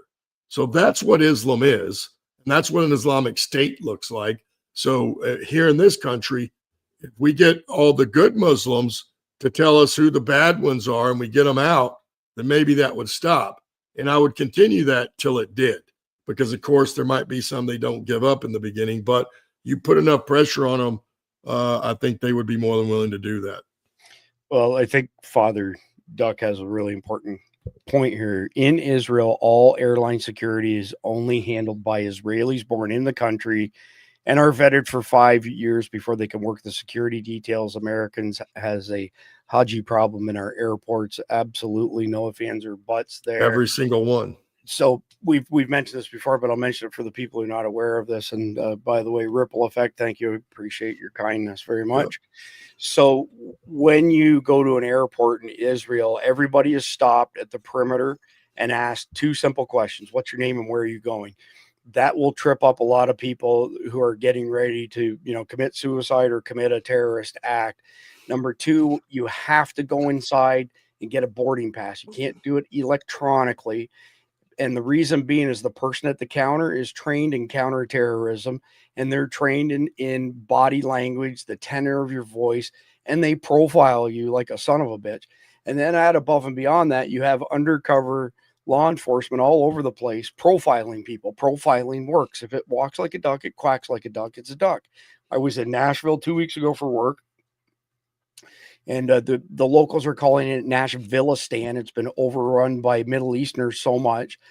And I'm getting an Uber to the airport, and I strike up a conversation with this guy, broken English, and he's from Albania, and he's Muslim. He tells me he's Muslim, and he said it's been really, really hard being here in America for 6 years as a refugee. And I said, "Oh, really? Why is that?" And he said, "Well, my wife and kids are still in Albania, and they're not here yet."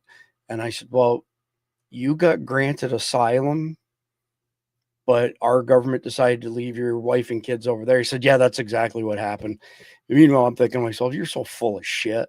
Nobody who's a refugee seeking asylum leaves the women and children behind and comes to the country. That son of a bitch is a soldier. No ifs, ands, or buts in my mind. So anyway, at the end of the day, there's all kinds of things that we could do. I would seek those guys out. Just to add to what you two said.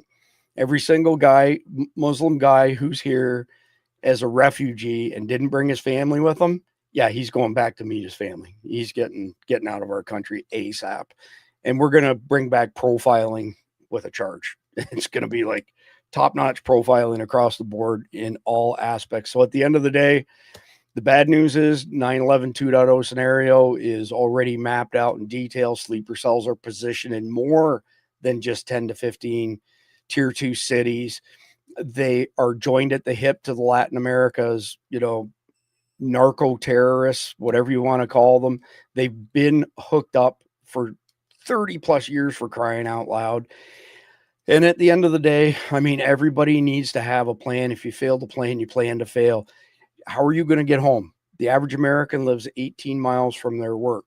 Okay, so all hell breaks loose. Roads are closed. There's explosions going off. Where are you going to go? How are you going to get home? Do you have a get home bag? Do you have alternate routes? What about when the cell phone network's overwhelmed or goes down? Do you know how to read a paper map? Do you know how to get home more than just one way? Multiple cops have said to me, "You have no idea how many times we've had an intersection closed and somebody's been like, well, please let me go through because I don't know how to get home any other way." It's a true story. So you have to be prepared. And here's the thing. You can call us doomsday preppers, whatever the hell you want. Every single thing that we have counseled our audience to do will pay dividends, whether the calamity is a terrorist attack or a hurricane or a wildfire, you name it. All of the things we've impressed upon you to do, they all will benefit you when the shit hits the fan. So the last part I would say is make sure that you have a way to protect your neighborhood. It's a thing. It's a serious thing. They're going to come into neighborhoods after 9/11 2.0 and start killing people like they did in Israel. And just because you've got a gun doesn't mean you're proficient. Try shooting with a heart rate over 140 beats per minute. I practice that on a routine basis. I stick my hands in buckets of ice to take away my fine motor abilities. Look up Lumberton, North Carolina carjacker, and where the carjacker sitting in the cab of an F-350. The doors open. Good Samaritan is 5 feet away, takes 5 shots, misses all 5 shots. The guy backs up the 350. 50 yards, puts his toe into it, runs over the Good Samaritan, kills him, DRT, 5 feet away and missed. So here one last stat that I've shared, but for the new people, 70% of Floridians who were killed last year by gunshot wound that did not commit suicide were killed with their own gun. What does that mean? It means that somebody who's never trained under stress pulls their sidearm, goes into condition black, freezes up. Bad guy takes the gun away and shoots them, DRT. So going to the range, good for familiarity with your controls, good for dialing in optics, doesn't mean shit when it comes to being in the middle of an attack. Go get proper training, go get stress inoculated, and do it on a regular basis. It's perishable stuff. So with that being said, now this is my favorite part of the night, but I got a little twist on it tonight. But here we go. 3, 2, 1. All right, so this is when we normally do the Carnival Hero of the Day. And if you watch my personal podcast on Sunday nights, I do the retard of the week instead of the hero of the day sort of thing. So I've got a blend here of the two, and I really can't stand this particular person. So here you go. This is the Carnival anti-hero hero of the day. So essentially a retard, no matter how you look at it. But this is Elisa Slotkin, one of the seditious six. And she believes that Trump is ready to bring the full weight of the federal government against you, against Americans, real Americans, TM Randy Nance. 52 seconds of complete and utter bullshit. But Trump has laid out a whole lot of enemies that are American citizens. And if he's willing to use lethal force against enemies abroad, as we've been seeing, what's stopping him from using lethal force against enemies here at home? That question. I got to stop that for a second. Okay, Jeff first. Are we not allowed to use weapons against enemies? Like, when did this come down? You're on mute. Well, that's just what that's the Democrats' wish list. Even the military can't have guns. So apparently, screw the Second Amendment. This is typical liberal gaslighting. They just make stuff up.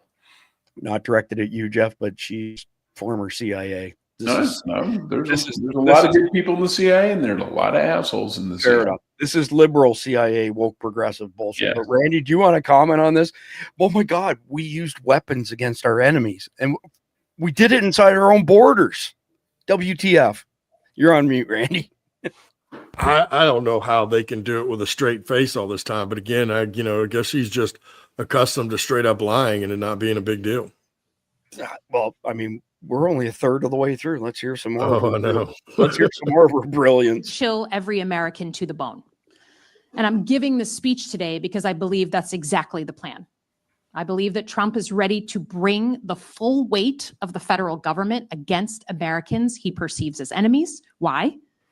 Because he has one goal, making sure that he and his ilk never have to give up power. Now, to be clear, I don't say this lightly, but I think between the strikes in the Caribbean, his efforts to identify domestic terrorists, and his deployment of force in American cities, that seems to be where we're headed. But Trump. You guys want that's the end of her bullshit spiel. Jeff, you got anything you want to add? No, this is the Democrats whining about what they wish was true as opposed to what really was true. They wish Trump did all these things so that they, we got to rally opposition. Well, he's not doing any of those things. And they're disappointed that he's not becoming a dictator and that he's not, they would love to see him goose step around with swastika armband on. That ain't going to happen. Yeah. I would just say that, she's just saying what they would do. That's really all, as the left always does, or the people that hate this country. That's right. That's right. Yeah, I've said enough on this particular topic. But I like the comment here from Recoil and Redemption. Be glad we can't use GIFs in the live chat because WTF is she talking about? She's just another nutcase. Okay, so the reader submitted article of the day is from our news team, one of our news team leaders, Tim Smith. The guy's a machine, just like Dale, Shannon G. I mean, we got 12 people on the news team that just do an amazing job. I apologize I didn't mention the other 9. I haven't got them all memorized. I know who you are when I see you, put it that way. But I chose this for the reader submitted story of the day because it's pretty chilling. I've been hunting terrorists for breakfast for 25 plus years now. And tomorrow I will release a virtual bomb that will disrupt the narrative, but it's nothing compared to what will be happening next. The world is not ready for this. No one is. I wish I knew nothing. Jeff, you first, if you have anything you want to add. I am putting the link to this guy's X comment in the live chat so y'all can check it tomorrow because I know I'll be checking it. Jeff? Well, I don't know what he's going to be telling us, so it's kind of hard to comment on something you don't know about. What he's claiming, yeah, we'll see. But people claim stuff all the time that either doesn't happen or it wasn't as big a deal as they thought. How many times have we said, well, that was a whole nothing burger? Y2K. Yeah. I think when in the face of the intel we have, that's the context. If you read more of this guy's stuff, it's all related to 9/11 2.0. Randy? That's all I was going to say is he's probably just going to release what we've been talking about. I don't know what else it would be, But I'm with Jeff. We still don't know because I don't know who this guy is, and I don't know what his actual credentials are, and if he knows what he's talking about or not. But I guess we'll find out. We're fixing to find out for sure. All right. So, conflict of question of the night next. Sebastian was a Marine contemplating giving up his post in order to search for his brother. He knew the city his brother lived in was in chaos and destruction. If you had to look for someone who lived under these circumstances, how would you go about doing it? Randy, I'm going to go to you first tonight. Well, I find it odd that they say he's contemplating giving up his post. But either way, that's not really when the question gets down. It says, what would you do in the circumstances you had to go? Well, just like in what we've said many times, you know, if you had to go into a city that was in total chaos and destruction, you're going to want to try to move as the gray man, right? You don't want to be seen, and you're going to want to try to stay in the shadows and move where you're not drawing attention. And you certainly probably would dress accordingly as well, because like I just mentioned, the last thing you want to do is attract attention or, you know, interrupt somebody fighting each other so they to take care of you. So I would, you know, be in the shadows, be very quiet and very sneaky. I mean, there's always a lack of context in these questions, but I think what there I'm is. trying to say is, you know, you're in the Marine Corps and you have an active post and you're considering, you know, abandoning your post to go search for your brother. That's the morality aspect of it. Jeff, what would you do in this circumstance? Well, if I'd made the decision to go find my brother, I'd start, before I even get in there, I'd like to find a map of the area, paper map of the area, and then start figuring out, okay, where does my brother live? Where does my brother work? Does he have is he married? Does he have in-laws in the area? Because if he's not home, you got to figure, okay, then where is he? And kind of have a target list of places you need to get to, and then figure out on a map how to get there and plot a logical, efficient way to get over there so you're not crisscrossing the city all day long. I would say if we were in a post-apocalyptic scenario, then I would go to my commander and explain the circumstances and see if he might be able to, you know, cut me some slack to go rescue a family member. Randy says no. The officer is never going to tell you, yes, go ahead and go. It's okay. That's never happening. in a post-apocalyptic scenario. Yeah, probably not. Well, that's if you get a hold of him, right? That's if you get a hold of him, because you probably wouldn't be able to. You would have to go to the sergeant of the guards first. So anyway. I'm thinking that if it's your immediate superior and we're in a post-apocalyptic scenario, that there will be some humanity left in some people's world. That's all in their mindset. But with that being said, last time I'm going to mention it because it's all over tonight at midnight. This is the final opportunity to get an annual membership from survivaldispatch.news at 50% off. So normally it's $7.99 a month or $74.99 a year, gets you 2.5 months for free until midnight tonight.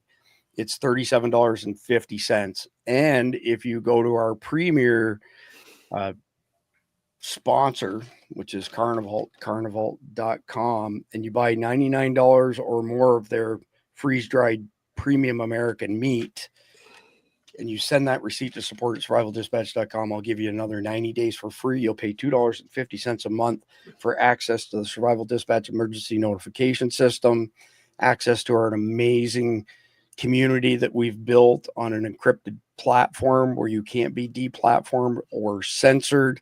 There's a whole bunch of other value adds, but we're running long, so I'm just going to leave it at that. You got till midnight to take advantage of this 50% off. We've never done it before.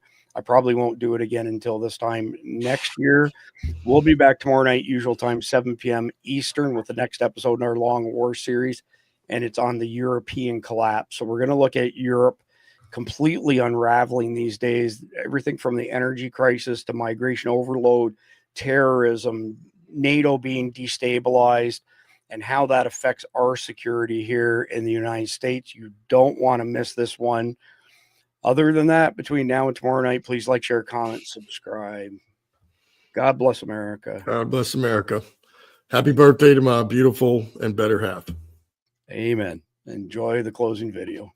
Midwestern dad, like super clean cut vibe. Everybody likes right? Tim Walz. So plain spoken and relatable. As moderate and independent as it comes. Pretty moderate Democrat. I always knew him as a moderate. One of the most moderate. Very moderate record. A new moderate. I think this is the new moderate. Far from progressive. He's right down the middle. He's not just an old white man. Tim Walz beats America. You know, Talks like a regular person. Tim Walz is the opposite of weird. Walz is basically younger Joe Biden. Regular old Joe out there. Populist approach to fear on the Republican side, and the happy populism. That Tim Walz is on the ticket on the Democratic side. Walz is a kind of happy warrior. Happy warriors. Happy warriors. He was certainly the happy warrior last night and seemed to be the happy warrior last night. A happy warrior, folksy backstory. Are going to be very happy warriors. There is a new happy warrior. Following the kind of happy warrior mold. Happy warrior mentality. Wicked sense of humor. Look how happy the pig looks. That's good. And J.D. Vance is weird, extreme, and angry. Utter humorlessness. The humorlessness and pompousness. It's hard to believe that J.D. Vance could be any more extreme. It's like a freak show of bros. They have J.D. Vance, dark and ugly beneath the dignity of most politicians. J.V. Vance. JD is at the far extreme. The most extreme, being one of the most extreme. We need to recognize the danger. Angry and mean and dark. Cat lady hating sidekick J.D. Vance. This guy is really weird, y'all. Everybody in America knows a J.D. Vance, but we stay away from him because he's weird. Anger, chaos. Hangdog ex-husband. He was able to reach all the way down to a J.D. Vance. Hope, optimism, joy. Salt of the earth, Midwestern uncle vibes, the quintessential Midwestern dad. Tim Walz keeps winning hot dish contests, apparently. There's some folksy charm. Tim Walz is so funny that if he's good at this, he will release a recipe for a hot dish. All of his time on the ground, fixing F-150s. Ops out of a Norman Rockwell painting, right? He's small town America incarnate. Midwest, your uncle, your dad. I have not been this happy in years. He's the guy who is always there to help you, whether it's changing your oil, whether it's fixing a lawnmower, or whether it's helping to fix our democracy. It feels so good to have hope. And I'm going to call him the coach from now until Election Day. Coach. Tim Walz, the plain-spoken fun uncle who will defend the people he loves. Proud, the resilient, the hardworking, patriotic. Ice fishes. He's a hunter. He does butter carving. He is a rural person.